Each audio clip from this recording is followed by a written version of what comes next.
tangkap tu. Takutlah saya macam mana cakap. Okey. Okey guys. Hari ni dengan saya ni ada 2 ekor anak. Okey, yang ni adalah investment kita yang ya Allah boreknya kau. Tu. Berat tu kan? Ni adalah investment kita yang terbaru.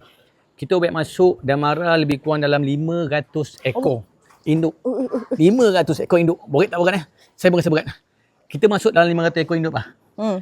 Apa yang kita nak buat tu, kita memang nak tujuan untuk breeding kita lah. Biak bakor kita nak majukan industri kita kat Malaysia. Dan nak share hari ni, bukan nak bagi tahu yang dan investment tu. Ni nama dia apa? Kambing.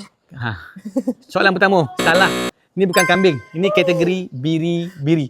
Ni saja dia nak share dengan korang ni sebab ramai yang tak tahu kat luar tu. Soalan pertama dia fail. Dia kata ni kambing, ni adalah biri-biri. Okey Pah, ni biri-biri.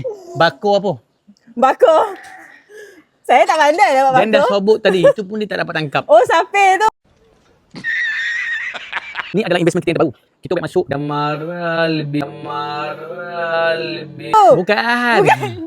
Dalam biri-biri pun ada banyak bangsa, ada banyak bakor dia. Ini adalah salah satu bakor biri-biri yang kita nak yang bakor Damara. Tu soalan nombor 2. Dia fail lagi.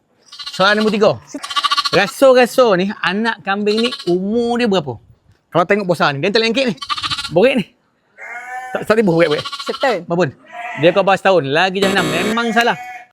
Boleh share? Okey guys. Untuk makluman korang, anak yang dia pegang ni, usia dia baru sebulan. Percaya kau tidak? Percaya ke tidak? Sebulan. Boleh cek dengan budak saya, rekod budak saya bila dia beranak. Just nak bagi tahu yang ni baru umur dalam sebulan lebih 1-2 hari tau. Tapi nampak tak berat dia macam mana? Nampak tak besar dia tu macam mana? Tu dia nak khabar tu. Yang berminat dengan Damara, kita ada buat masuk dalam 500 ekor induk baru-baru ni daripada Australia. Kalau yang berminat boleh minta kita boleh contact admin kita untuk beli bakor Damara ni. Tak rugi sebab apa, kau tengok sendiri anak dia tu besar mana. Tu nombor 3 soalan, 3-3 dia fail.